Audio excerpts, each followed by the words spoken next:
Hello everyone, welcome back to the channel. I hope मेरे सब बच्चे ठीक होंगे। तो ये लेक्चर 12 है। मैं वीडियो की आउटलाइन दे रहा हूँ बच्चों। इसमें हम एक बहुत ही इंपॉर्टेंट टॉपिक डिस्कस करेंगे, जिसको बोलते हैं मैचिंग प्रिंसिपल, और उसका अकाउंटिंग ट्रीटमेंट देखेंगे। ओके। और इसमें कुछ स्पेशल केसेस होते हैं, ठीक है। जिस केस में फॉर एग्जांपल एक ही एनुअल ईयर में, अकाउंटिंग ईयर में, एक्सपेंस जो था वो पेमेंट हमने ज्यादा कर दिया था बट बनता कम था। सिमिलरली रेवेन्यू जो इनकम थी वो बनती कम थी बट हमें ज्यादा मिल गई। तो उस केसेस में क्या होगा, ये सब मैचिंग प्रिंसिपल है। तो ये बहुत ही इंपॉर्टेंट टॉपिक है और बेसिक टॉपिक है, ये आपको आना चाहिए, ठीक है। तो चलिए कॉपी पेन निकाल लो और जल्दी से हम शुरू करते हैं।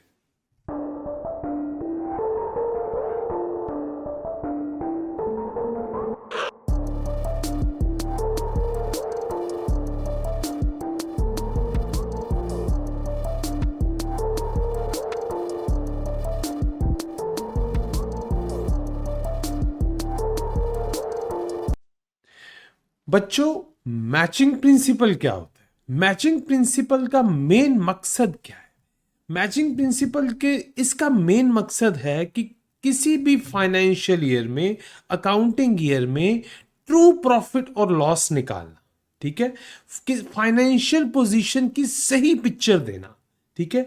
हमें एक्चुअल में किसी ईयर में एक्चुअल एक्सपेंसेस पता लगे और एक्चुअल इनकम पता लगे, ठीक है। क्योंकि बहुत बार इनकम एंड एक्सपेंसेस अगले ईयर्स के साथ रिलेटेड होते हैं या पास्ट ईयर्स के साथ रिलेटेड होते हैं, बट जब हम उनको करंट अकाउंटिंग ईयर में शो कर दें तो वो प्रॉफिट एग्जैक्ट कैलकुलेट नहीं हो पाता, करेक्ट प्रॉफिट कैलकुलेट नहीं हो पाता। तो मैचिंग प्रिंसिपल हमें यह बताता है कि एक्चुअल प्रॉफिट उस ईयर का कैसे कैलकुलेट करना है। ओके।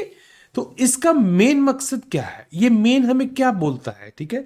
ये कहता है रेवेन्यू को मैच करो एक्सपेंसेस के साथ, ठीक है। मतलब किसी अकाउंटिंग ईयर में एक्चुअली देखो उस ईयर के साथ रिलेटेड एक्सपेंस कितना है, ठीक है, और उस एक्सपेंस के कॉरस्पॉन्डिंग रेवेन्यू कितना है वही कंसिडर करो। अगर इसके अलावा कोई आपको रेवेन्यू दिख रहा है या एक्सपेंस दिख रहा है, उसको इस ईयर के प्रॉफिट एंड लॉस में शो, स्टेटमेंट में शो करने की कोई जरूरत नहीं है। ओके। जैसे एक और देखिए, जैसे इसके लिए जरूरी है कि रेवेन्यू और एक्सपेंस को सही पीरियड में रिकॉर्ड करना on accrual basis, not on actual payment basis. Yes, sometimes बच्चों ऐसा होता है, हम पेमेंट कर देते हैं आज, ठीक है। सपोज मैंने बिजली का बिल भर दिया आज, सपोज 5 लाख रुपया, ठीक है। तो क्या मैं आज 5 लाख का एक्सपेंस रिकॉर्ड कर दूंगा? सोचो। या फॉर एग्जाम्पल मुझे किसी पार्टी ने आज पेमेंट कर दी, या मुझे पेमेंट कर दी 10 लाख की, तो क्या मैं आज 10 लाख की इनकम शो कर दूंगा? क्या नहीं। मुझे यह देखना होगा कि इस साल की उस 10 लाख में से इस साल के कॉरस्पॉन्डिंग कितनी इनकम है। सपोज वो 5 लाख है, 6 लाख है, क्या बाकी उसने कोई पुराना ड्यू तो नहीं क्लियर करा? तो जितना इस साल का बनता है मुझे वही कंसिडर करना है। In the same way expense है, सपोज मैंने बिजली का बिल भर दिया 5 लाख, तो क्या मैं एक्सपेंस 5 लाख शो करूंगा प्रॉफिट एंड लॉस स्टेटमेंट में? नो। मैं देखूंगा कि इस साल का एक्सपेंस कितना है, इस साल का बिजली का बिल कितना है। हो सकता है इस साल का 2 लाख हो सिर्फ, और बाकी का 3 लाख मैंने कोई पुराना चुकाया हो, ठीक है। या हो सकता है मैंने 3 लाख एडवांस दे दिया हो। तो एक्सपेंस कितना शो करना है? एक्सपेंस जो इस साल का बिल था वो शो करना है। ये मैचिंग प्रिंसिपल है। ये बोलता है कि match revenue with the expense. आगे हम बड़ी सारी, मैं आपको न्यूमरस एग्जांपल्स दूंगा जिससे आपको ये प्रिंसिपल क्लियर होगा। ओके। देखो, when payment is greater than expense, जब पेमेंट ज्यादा हुई, लेट सपोज एक्सपेंस था फॉर एग्जांपल, खर्चा था आपका मान लो 1 लाख, ठीक है, और आपने पेमेंट कर दिया फॉर एग्जांपल 2 लाख, ठीक है। तो मैचिंग प्रिंसिपल क्या कहता है? 1 लाख एक्सपेंस है, उसके कॉरस्पॉन्डिंग ही पेमेंट आपको देखना है, ठीक है। रेवेन्यू भी उसके अकॉर्डिंग ही देखना है, मतलब उस साल का देखना है आपको। ओके। देखो मैं ये एग्जांपल से आपको चीज क्लियर होगी, ठीक है। अगर एक्सपेंस करंट फाइनेंशियल ईयर का है तो उसको पूरा अमाउंट ही उस फाइनेंशियल ईयर में रिकॉर्ड होगा, ठीक है, अगर एक्सपेंस करंट फाइनेंशियल ईयर का है, चाहे उस एक्सपेंस की पेमेंट आपने कम करी ज्यादा करी, वो फर्क नहीं पड़ता। ठीक है, वो फर्क नहीं पड़ता कि आपने पेमेंट कितनी करी है, एक्सपेंस कितना था वो रिकॉर्ड करना है। ठीक है, अगर आपने पेमेंट अब ज्यादा कर दी, ठीक है, जैसे हमने ऊपर लिखा ही है कि पेमेंट ज्यादा है, तो जो एक्सेस अमाउंट है ना वो एडवांस कंसीडर होगा आपका। ठीक है, वो आपका एक तरह से एसेट बन जाएगा, बट वो प्रॉफिट एंड लॉस स्टेटमेंट में नहीं आप शो करोगे। ठीक है, कि आप सपोज चालाकी मारने के लिए एक्सपेंस ज्यादा शो कर दो ताकि हम प्रॉफिटेबिलिटी को नीचे ले आए, वो काम नहीं होगा। एक्सपेंस उस साल का जितना बनता था वो कंसीडर होगा। अगर आपने ज्यादा पेमेंट कर दिया है तो वो एसेट बन जाएगा आपका, वो बैलेंस शीट में रिफ्लेक्ट करेगा, प्रॉफिट एंड लॉस स्टेटमेंट में उसका फर्क नहीं पड़ना चाहिए। या ये भी हो सकता है कि आपने कोई पुरानी लाइबिलिटी चुका दी हो। मान लो आज आपने 5 लाख बिजली का बिल दिया है सपोज, ठीक है, बिल एक्चुअल में था आपका 2 लाख इस ईयर का, 3 लाख रुपया आपने प्रीवियस ईयर का चुका दिया, प्रीवियस ईयर का, तो आप एक्सपेंस 5 लाख नहीं शो करोगे, आप एक्सपेंस 2 लाख ही शो करोगे। चाहे आपने पेमेंट 5 लाख करी, चाहे 7 लाख करी, चाहे 1 लाख करी, कम करी ज्यादा करी, वो मैटर नहीं करता। जितना एक्सपेंस इस साल का बनता है वही शो करना पड़ेगा। अगर आपने ज्यादा कर दी आपका एसेट खड़ा हो जाएगा, अगर आपने कम कर दी तो बच्चों वो आपकी लाइबिलिटी खड़ी हो जाएगी। समझे? अब आप आगे एंट्री देखो। अब एंट्री देखो क्या बनेगी। आपने पेमेंट ज्यादा करा है, ज्यादा करा है तो एक्सपेंस अकाउंट में तो जितना बनता था वो शो होगा। ठीक है, तो बाकी का अमाउंट आपका किस में आ जाएगा? एडवांस में आ जाएगा। ठीक है, तो ये डेबिट हो गए, एडवांस में आ गया ना, ये आपका एसेट बन गया। एसेट का डेबिट बैलेंस होता है। ठीक है, तो बैंक अकाउंट क्या होगा आपका? बैंक से तो पैसा निकला है ना, तो एसेट तो आपका कम ही हुआ देखा जाए, तो बैंक अकाउंट क्रेडिट होगा।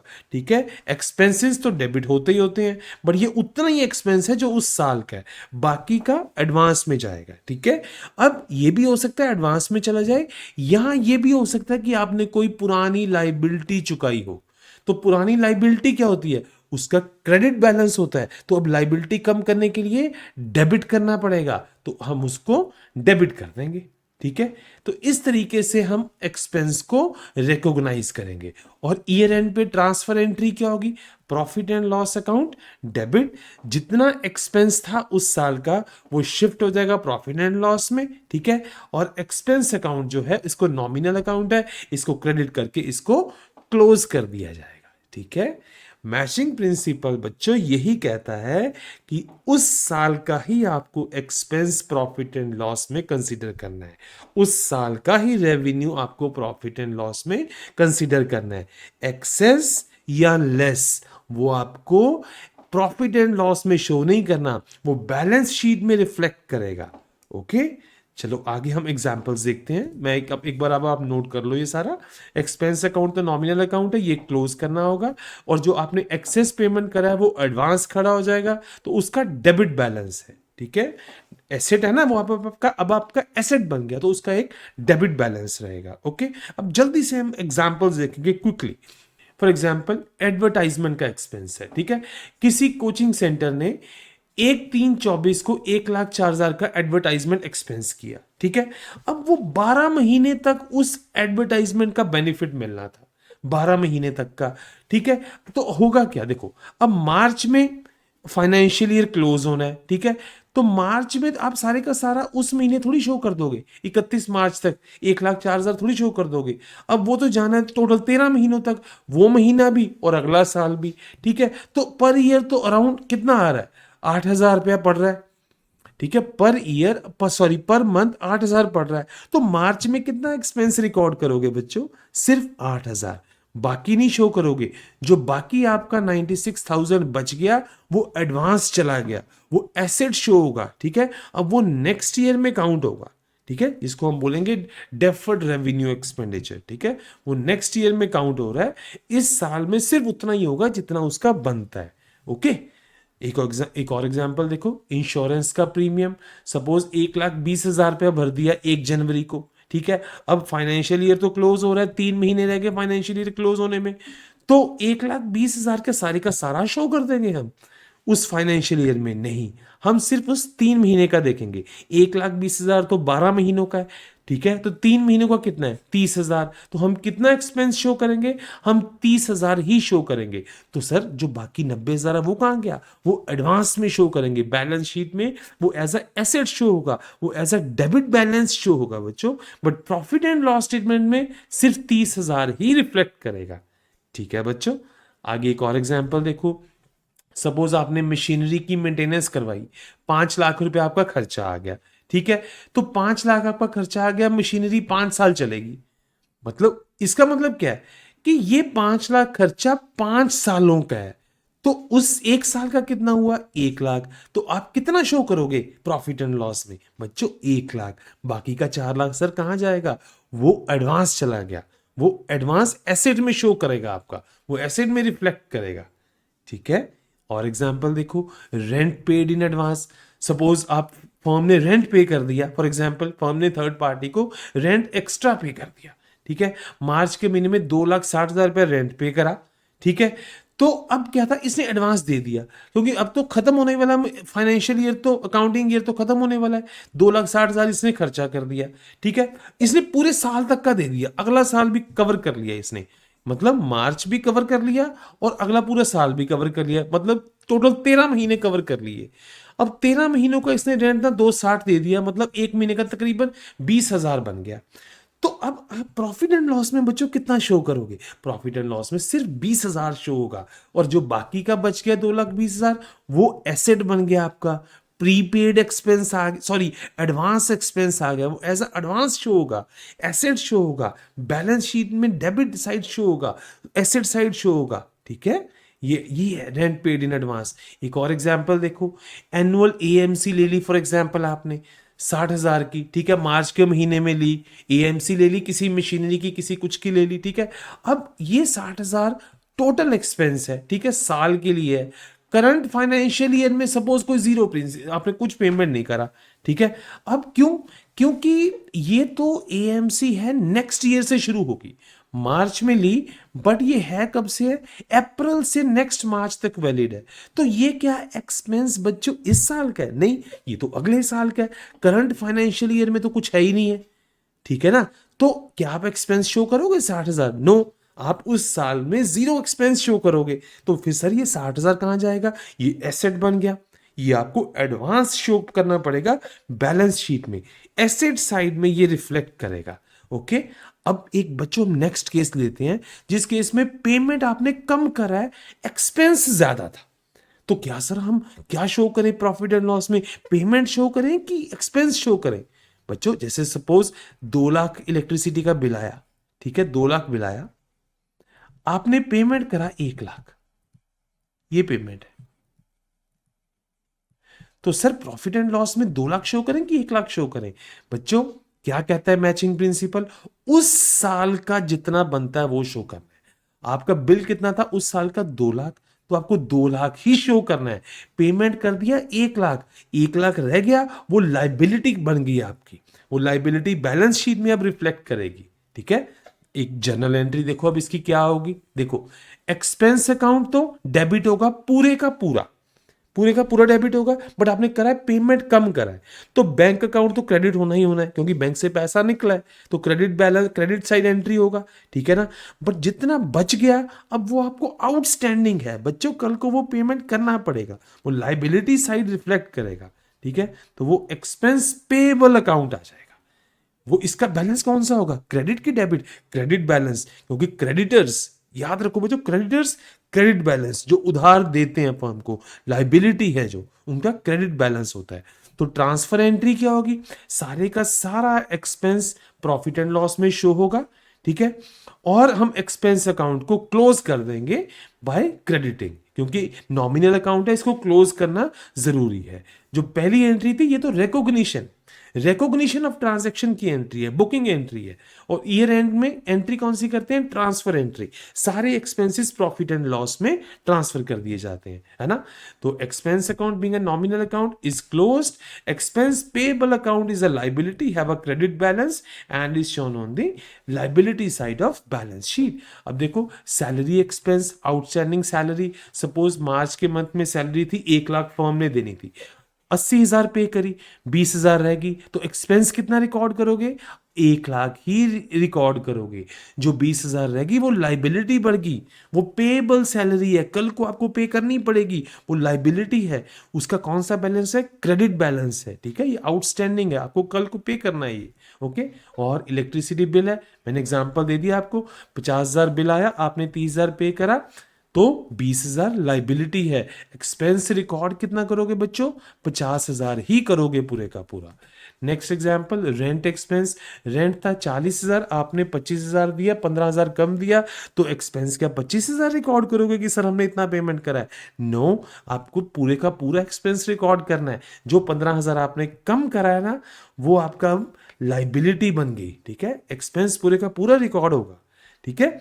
नेक्स्ट देखते हैं, commission payable. Suppose commission firm ने पे करना था 60,000, दिया कितना? 20,000, जस्ट लाइक सैलरी। अब 40,000 पेंडिंग है, वो आउटस्टैंडिंग पेएबल है, कल को पे करनी पड़ेगी, ये लाइबिलिटी खड़ी होगी। ऑडिट की फीस थी 75,000 बनती थी, दिया कुछ भी नहीं, एक्सपेंस तो 75,000 ही रिकॉर्ड होगा, ठीक है। तो जितना बन गया वो आउटस्टैंडिंग बैलेंस शीट में शो करा जाएगा। इंटरनेट का बिल था 12,000 आया, 5,000 पे करा, बचा 7,000, 7,000 आउटस्टैंडिंग बैलेंस शीट में लाइबिलिटी साइड, एक्सपेंस पूरे का पूरा रिकॉर्ड होगा प्रॉफिट एंड लॉस में, ओके। इसी तरीके से बच्चों प्रॉफिटेबिलिटी एग्जैक्ट निकलती है, ठीक है। ये मैचिंग प्रिंसिपल ही यूज होता है। बोनस पेएबल, सपोज इंप्लॉइज को बोनस देना था 1,50,000, दिया कुछ भी नहीं, तो भाई साहब कोई बात नहीं, दिया कुछ नहीं तो देना तो बनता था, तो आपको 1,50,000 ही रिकॉर्ड करना है एक्सपेंस, ठीक है। प्रॉफिट एंड लॉस में ये पूरे का पूरा आएगा, ये एक्सपेंस है। अब क्यों? अब बट जब दिया ही नहीं है तो वो बैलेंस शीट में चला जाएगा, वो लाइबिलिटी बन गई एक तरह से, है ना, वो लाइबिलिटी है, कल को आउटस्टैंडिंग है। इंटरेस्ट ऑन लोन है, 30,000 रुपया इंटरेस्ट ऑन लोन था, दिया कुछ भी नहीं है, भाई आज नहीं दिया कोई बात नहीं, एक्सपेंस रिकॉर्ड करो पूरे का पूरा, बिकॉज इंटरेस्ट ऑन लोन एक एक्सपेंस है ना, रिकॉर्ड करो पूरा पूरा, और ये 30,000 आउटस्टैंडिंग इंटरेस्ट बन जाएगा। और एग्जाम्पल देखो, प्रिंटिंग एंड स्टेशनरी, सपोज कोई बिल बना 25,000 का, आपने दिया 10,000, एक्सपेंस कितना रिकॉर्ड करोगे बच्चों? पूरे का पूरा 25,000। बट सर पेमेंट तो 10,000 की है, कोई बात नहीं, पेमेंट 10 कर दी, जो बाकी का 15 रह गया वो आपकी लाइबिलिटी खड़ी हो गई है बैलेंस शीट की में, ठीक है ना। पर एक्सपेंस पूरा रिकॉर्ड करना है। तो रिपेयर एंड मेंटेनेंस एक्सपेंस देखो, 80,000 रुपया खर्चा आया था, आपने तो 30,000 ही पेमेंट करी है, तो भाई 50,000 की उधारी कर दी ना, तो उधारी कर दी तो वो लाइबिलिटी खड़ी हो जाएगी, बट एक्सपेंस रिकॉर्ड करना ही पड़ेगा पूरे का पूरा, ओके। ये 10 एग्जाम्पल्स थी बच्चों। आगे देखो, अब मैं बताता हूं कि ये तो था एक्सपेंस के साथ रिलेटेड। अब हम रेवेन्यू की तरफ देखते हैं, ठीक है। अब हम अभी तक एक्सपेंस की तरफ फोकस था ना मैचिंग का, अब रेवेन्यू की तरफ चलते हैं, ठीक है। जितना रेवेन्यू करंट फाइनेंशियल ईयर में अर्न हुआ उतना ही रिकॉर्ड करना है, ना कम और ना ज्यादा, ठीक है। बाकी का रेवेन्यू फ्यूचर और पास्ट फाइनेंशियल ईयर्स का हो सकता है। अब इसको बच्चों एग्जाम्पल से आपको समझाएंगे, ठीक है। अगर रेवेन्यू एक्चुअल से ज्यादा रिसीव हो गया, सपोज फाइनेंशियल ईयर में बनते थे 1 लाख, मिल गए 2 लाख, ठीक है, तो ये चेक करो जो 1 लाख एक्सेस मिला है वो क्या फ्यूचर फाइनेंशियल ईयर के साथ रिलेटेड है? मींस पार्टी ने कहीं एडवांस तो नहीं डाल दिया, या उसने कोई पास्ट की लाइबिलिटी तो नहीं क्लियर कर दी अपनी, ठीक है।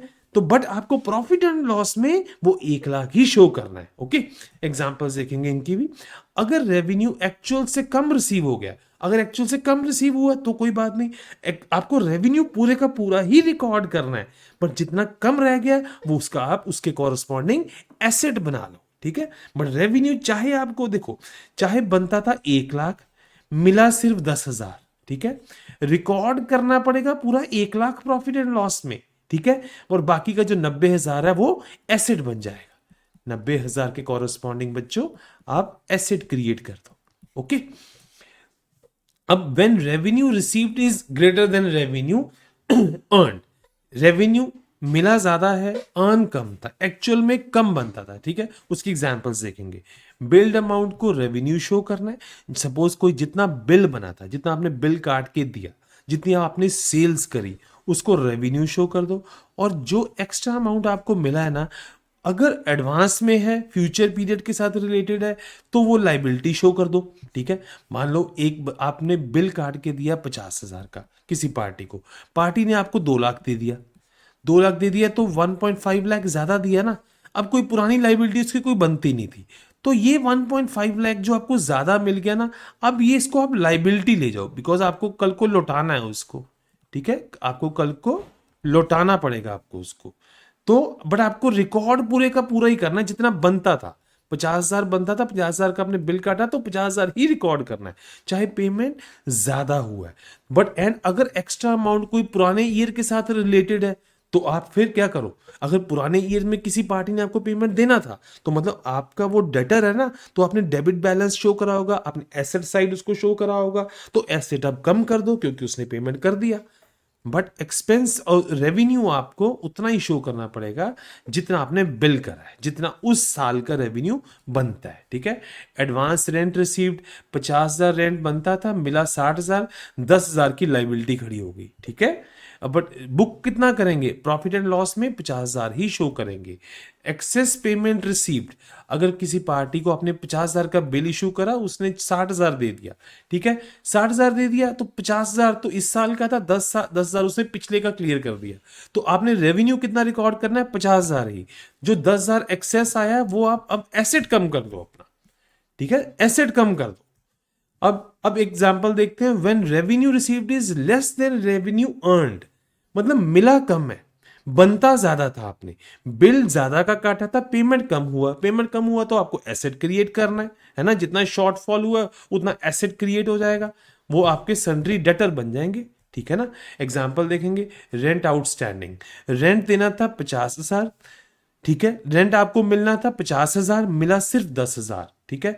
40,000 कम मिला ना, तो रिकॉर्ड कितना करना पड़ेगा सर, 50,000 ही इनकम रिकॉर्ड करेंगे हम। जो 40,000 बच गया वो हम एसेट हमारा बन गया बैलेंस शीट में, एसेट साइड में, ओके। एग्जाम्पल और देखते हैं।